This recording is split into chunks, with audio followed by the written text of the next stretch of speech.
In a tow yard on the south side of Baltimore, a woman in her late 30s stood in front of a wrecked white ambulance. The rear doors hung open at a crooked angle because one hinge had rusted completely through. The red and blue emergency lights on the roof were shattered, just jagged plastic stumps where the lenses used to be. A long crack ran diagonally across the windshield, from the bottom left corner to the top right. The word ambulance was still stenciled across the hood in faded blue letters, but the paint had peeled so badly you could only read it if you already knew what it said. The tow yard had listed it at $500 for the auction. Nobody had bid on it in 3 rounds. The yard manager dropped it to $400 just to clear the space. The woman stood there looking at it for a long time. Her 2 daughters sat on a concrete barrier behind her, the older one reading a library book to the younger one in a low voice. The woman reached into the front pocket of her jeans and pulled out a plain white envelope. Inside were $20 bills folded tight. She had been saving them for 7 months. She counted out $400 on the trunk of a nearby car, handed it to the yard manager, and asked him where she should sign. He looked at her, then at the 2 girls on the barrier, then back at her. He told her the ambulance did not run. She said she knew. He told her the transmission was blown. She said she knew that too. He shook his head, took the money, and gave her the title. Her name is Denise Warren. What she did with that ambulance over the next 16 months is one of the most extraordinary things you will ever hear about. But to understand why this moment mattered, you need to understand where Denise was before she was standing in that tow yard. For 12 years, Denise worked as a certified nursing assistant at a long-term care facility in East Baltimore. She bathed elderly patients, changed wound dressings, monitored medications, and worked double shifts on holidays because the extra pay kept her rent current.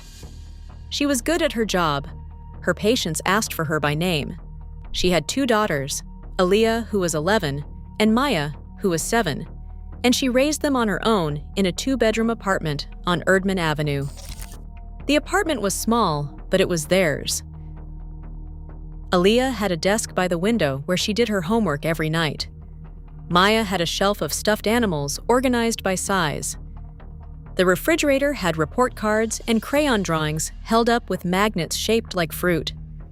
Then Maya got sick. A severe asthma attack sent her to Johns Hopkins Children's Center for 9 days. Maya recovered, but the medical bills did not disappear. Even with insurance, the out-of-pocket costs were more than $6,000. Denise made payments when she could, but the debt stacked on top of everything else. Rent, utilities, groceries for 2 growing girls, bus fare to work every day. She fell behind on rent by 1 month, then 2. The landlord filed for eviction. Denise had no family in Baltimore who could take them in. Her mother had passed 2 years earlier. Her older brother lived in North Carolina and was dealing with his own struggles. Denise and her daughters entered the Baltimore shelter system in January. The shelters had intake procedures that took hours.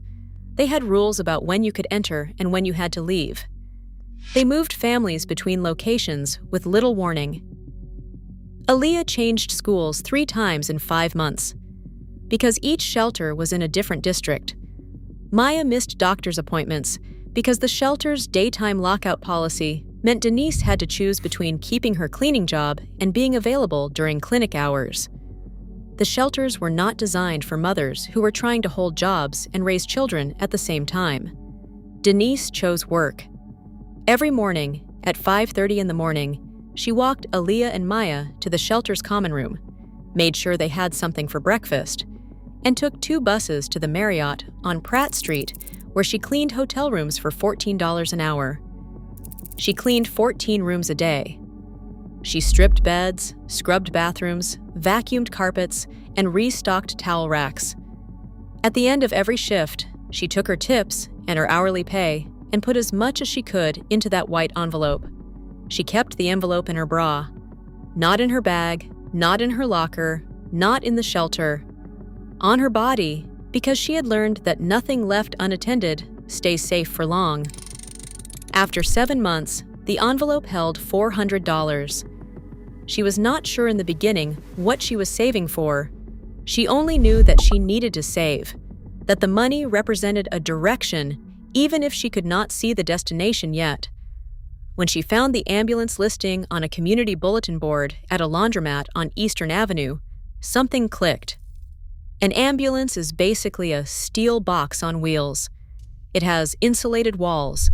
It has a flat floor. It has built-in cabinets and storage. It already looks like a room. She did not see a wrecked emergency vehicle. She saw a home that nobody else could see yet. The first night Denise and her daughters slept in the ambulance, they laid blankets on the bare metal floor where the stretcher used to be. The ambulance was parked in the lot behind a church on Pulaski Highway because the pastor had offered her the space after hearing her story from a mutual friend. The girls were scared. Maya asked if the ambulance was haunted. Aaliyah whispered that it smelled like a hospital. Denise told them it smelled like the future. She did not entirely believe it herself, but she said it anyway, because sometimes you have to speak the thing into existence before you can build it. The next morning, Denise started ripping out the medical interior. The first month was demolition. She pulled out the stretcher mount, the oxygen tank brackets, the suction unit, the defibrillator shelf, and the IV pole mounts. She removed the bench seats and the partition wall between the cab and the patient compartment. She sold the medical equipment to a surplus dealer in Dundalk for $120 and used that money to buy cleaning supplies and a used shop vacuum from a pawn shop on Bel Air Road. She scrubbed every surface inside that ambulance with bleach water until her hands cracked and bled. She scraped black mold off the ceiling with a putty knife. She swept out debris, mouse droppings, and old medical packaging that had been rotting in the corners for years. The second month was framing. Denise had no construction experience, but she had something else. She had spent 12 years working in a building full of maintenance workers, electricians, and handymen. She had watched them fix things. She had asked questions. She had paid attention.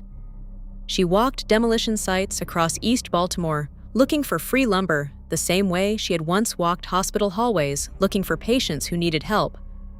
Old row houses being torn down on North Avenue gave her 2x4s and plywood. A shuttered furniture factory near the harbor had dumpsters full of hardwood scraps.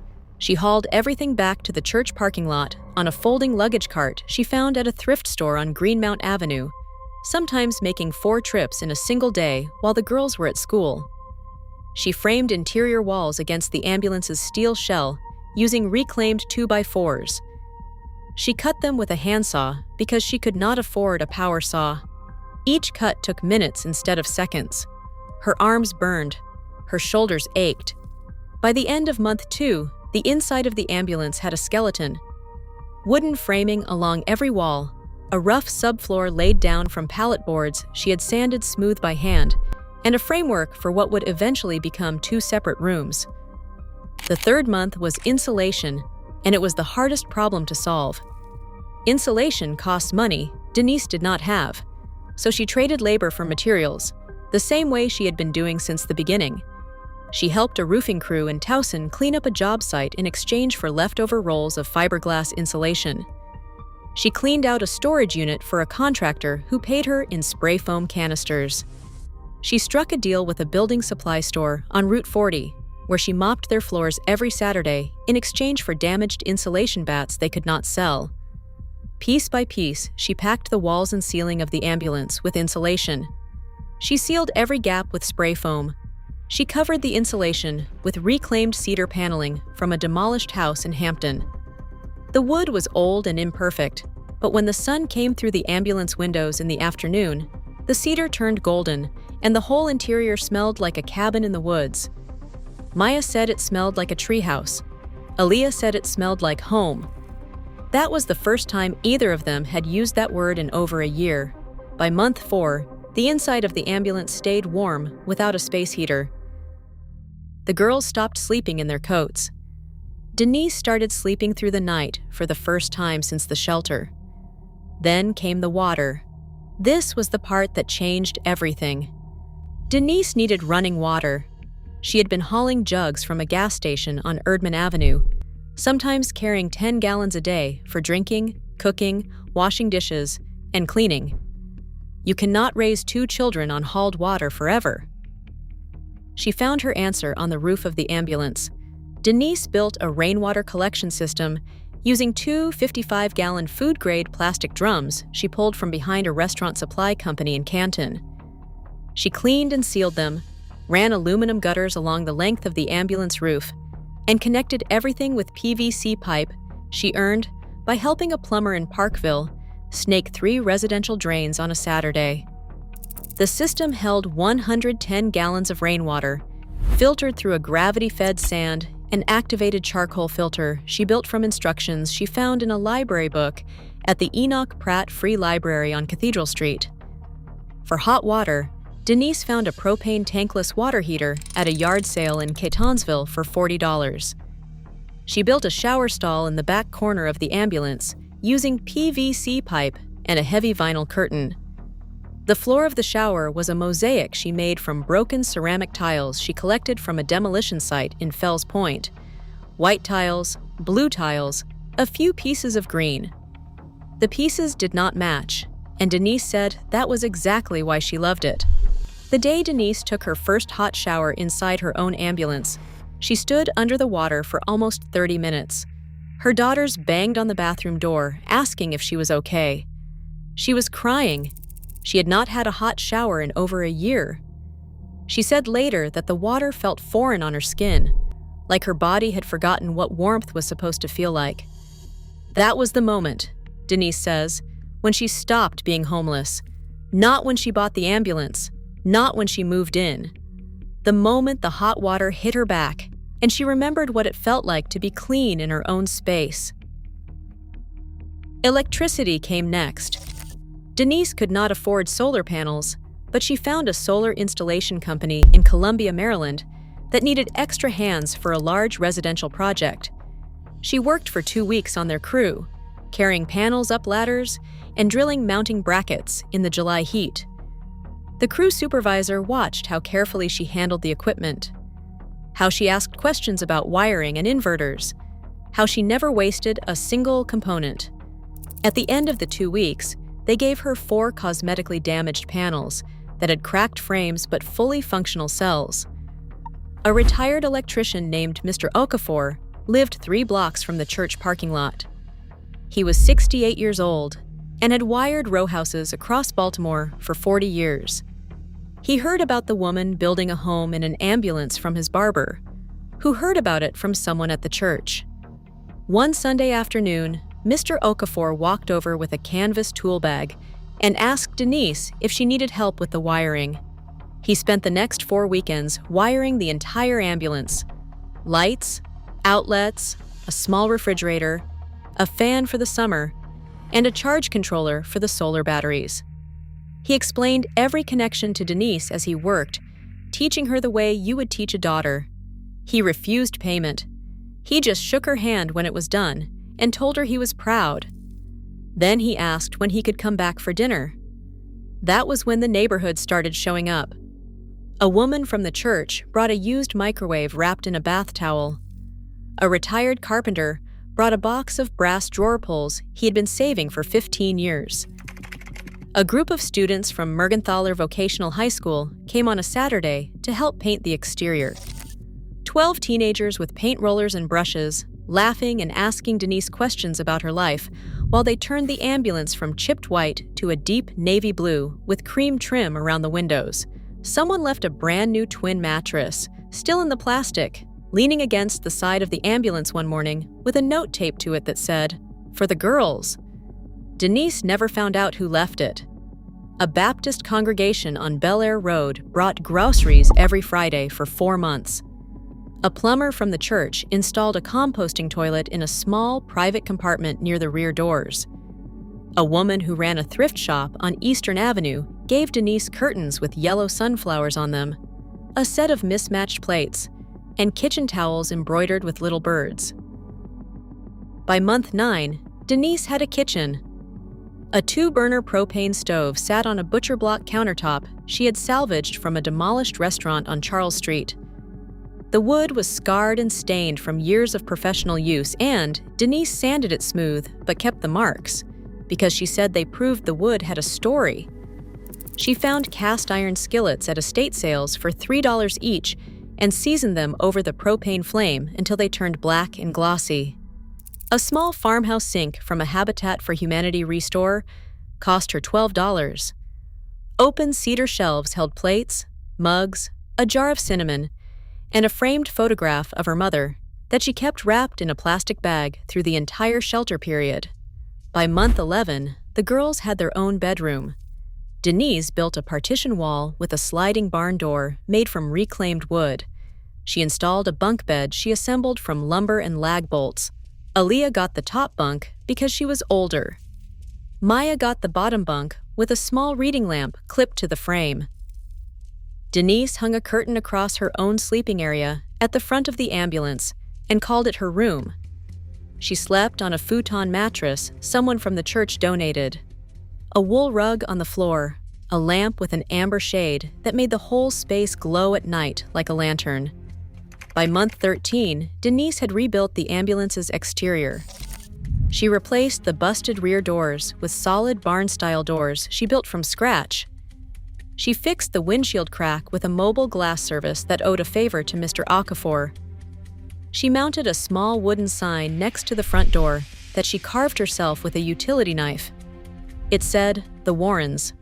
By month 16, the ambulance was done. The transmission was still blown. The ambulance did not drive, but it did not need to. It was not a vehicle anymore. It was a home. A local reporter named Marcus Cole from a Baltimore news station was working on a segment about family homelessness in the city. Someone at the church told him about a woman who had built a home for her daughters inside a wrecked ambulance.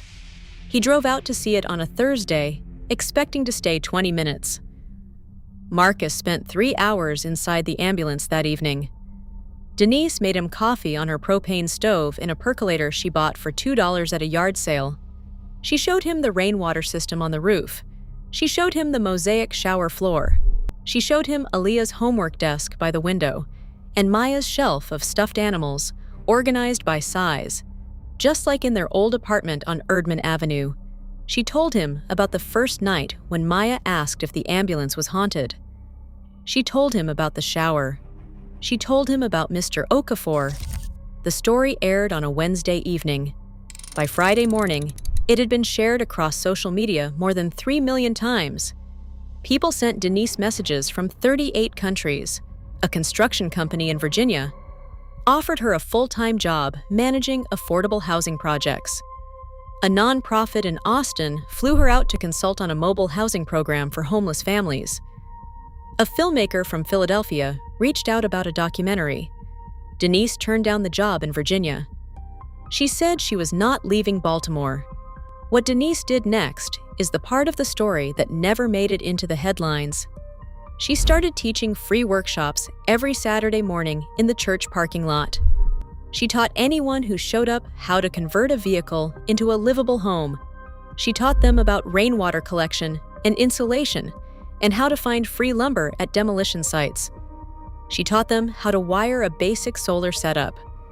She taught them how to seal a window so the rain stays outside. She taught them which building supply stores would trade labor for materials. She taught them how to talk to contractors. She brought coffee. She brought donuts. She brought her daughters, who handed out water bottles and asked everyone if they needed anything. She never charged $1. In the first year of those workshops, 3 other homeless families in Baltimore started their own vehicle conversions. Denise helped each one of them personally. She gave them her tools when they needed them. She showed up on weekends to help with the heavy work. She introduced them to Mr. Okafor, who wired their builds for free, the same way he had done for Denise. 2 of those families are now living in their own converted vehicles. The third is still building slowly, 1 weekend at a time. Denise now lives full-time in her ambulance, parked on a small lot she leases for $75 a month from a Baltimore property owner who saw her story on the news. She has a mailing address. She has electricity. She has hot water. She has a kitchen, 2 bedrooms, and a front door that locks. She has a welcome mat outside the door that Aaliyah picked out at a dollar store. She has a small herb garden in pots that she keeps on the dashboard where the sun comes in strongest through the new windshield. Basil, thyme, and mint. Someone asked her recently if she ever thinks about the woman who used to sleep in the shelter. The woman with the white envelope in her bra, and 2 daughters who changed schools 3 times in 5 months. Denise said she thinks about her every single day. She said the woman in the shelter was not weaker than her. She said the woman in the shelter was the same woman with the same hands, the same work ethic, and the same love for her girls. The only thing that woman was missing was a chance.